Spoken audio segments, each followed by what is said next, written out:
this is my experience. I have shot a video about me using Visual Studio Code, so with the ChatGPT app, and when you have, like everybody knows, of course, the Copilot app, but the ChatGPT work with code on macOS, less people know about it.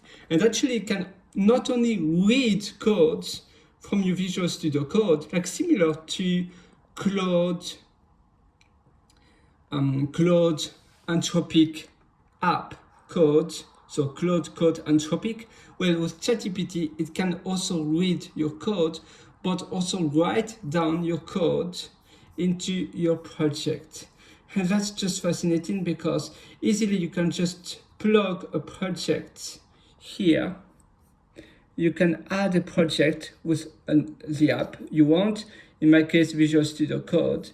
I also put my terminal, my window terminal, and then it was able to read everything from my project, and so I asked some improvements and to add any relevant improvement. Of course, I could have used Copilot, but sometimes it's more pleasant to use ChatGPT for a more pleasant chat. And because I had already a history on ChatGPT that I didn't have on Copilot, I wanted to reuse my previous chat that I did on the go in the public transport, in the train. I was on ChatGPT and it knew already some context of the app I wanted to build.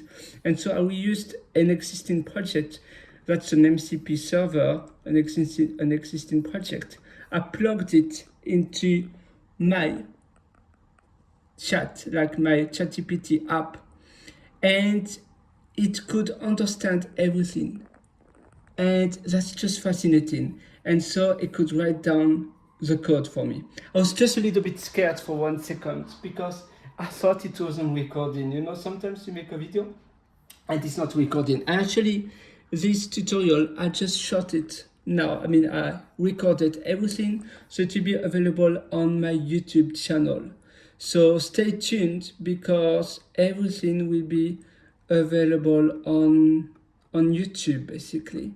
So I'm just changing the speed of the cursor here. Oh, sometimes it's a little bit slow. Okay. And am I happy with this? Yeah, I believe so. Hello, and Yes, I can export the video and I will just start exporting. Perfect. So I shot everything. So everything will be available on my YouTube channel.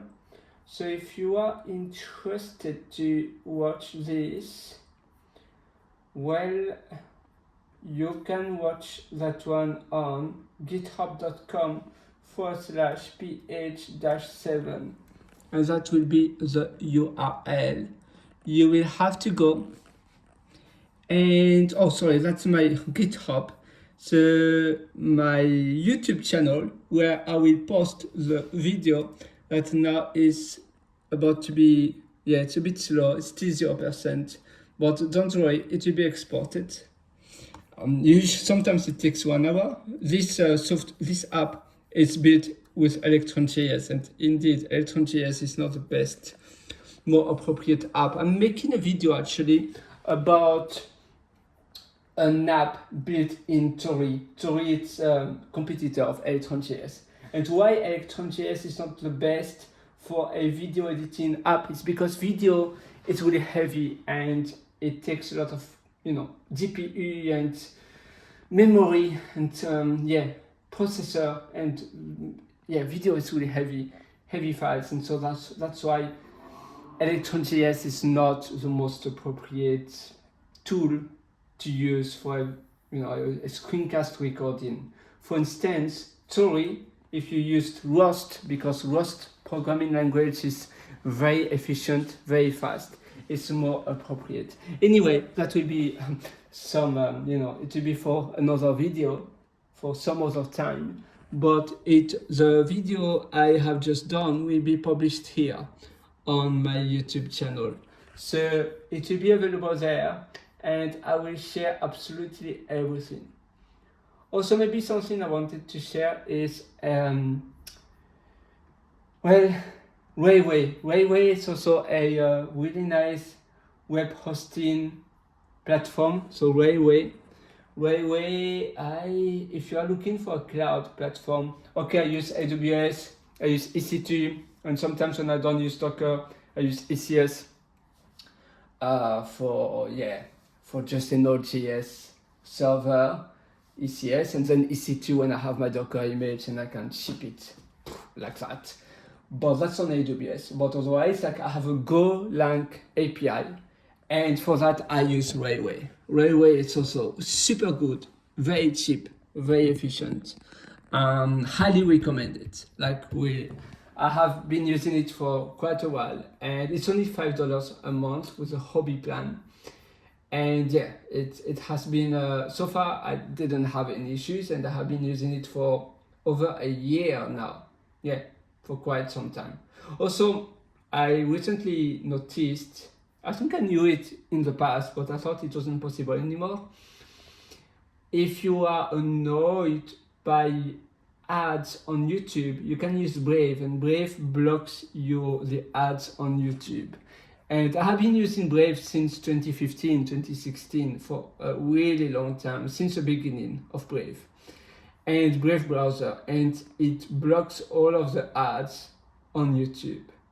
So if like me, you feel like there are so many ads on YouTube and you don't really want to pay the membership, like the YouTube Premium, you have Brave. Otherwise, I have also been building a script, how we can call it, a download Python YouTube script where it can convert YouTube videos into MP3 audio or MP4. It's a wrapper. It's a script I use daily for like conferences and podcasts, only available on YouTube, and any audio I can learn something from.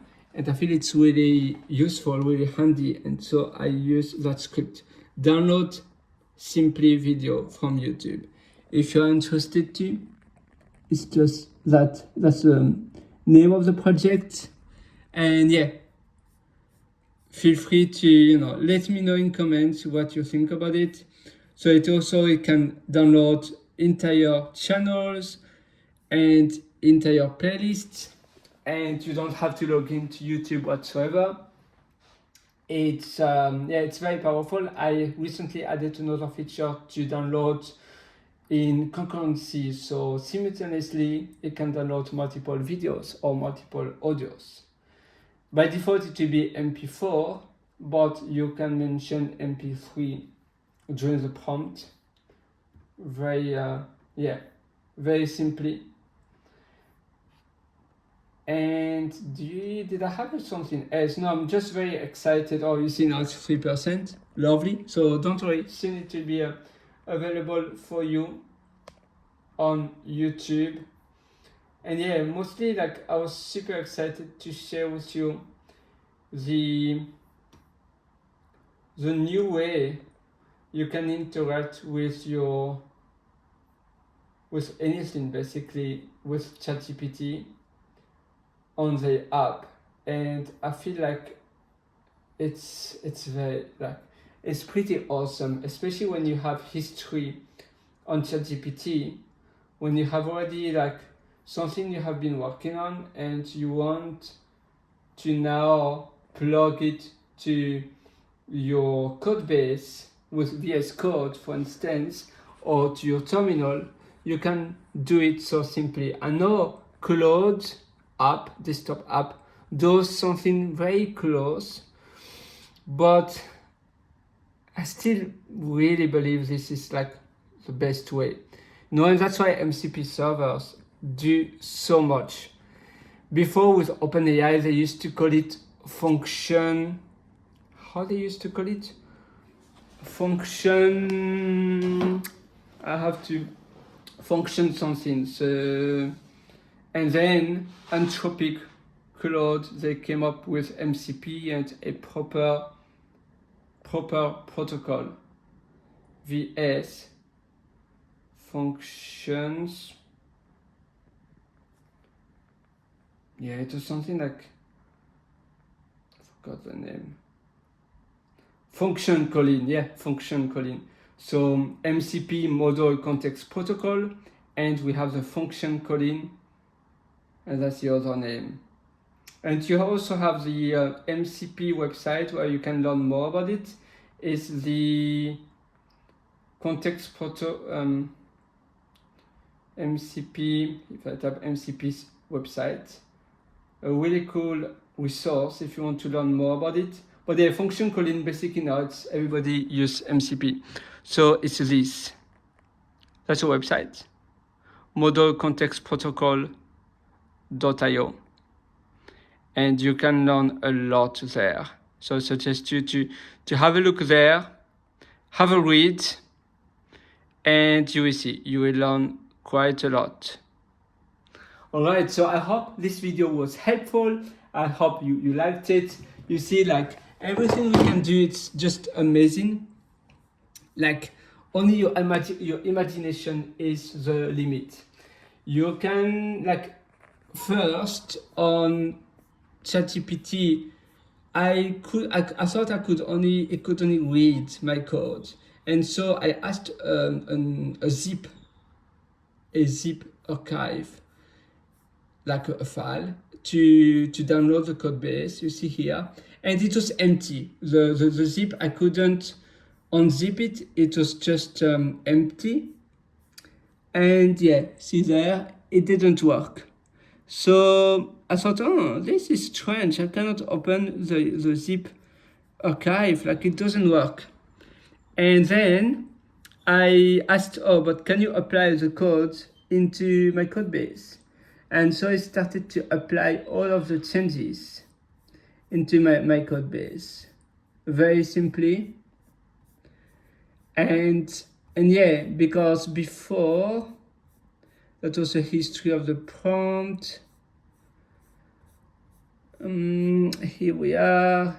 The changes before I asked, okay, bring the improvement into the MCP server code base. Test them only and relevant, only the relevant changes, no irrelevant changes can be added, nothing. You have to be very specific, very clear. Also, sometimes when something doesn't work with your prompt, you can ask, oh, can you try a radical different approach? You know, something like that. Can you try a radical different approach? You can also say, hey, can you please reevaluate what you just did? Reevaluate your prompt, reevaluate the result. That helps a lot. So I hope this video was helpful. It was a pleasure to share a little bit of my journey, you know, behind the scenes. And I wish you a beautiful day. I will try to make more backstage video like this one.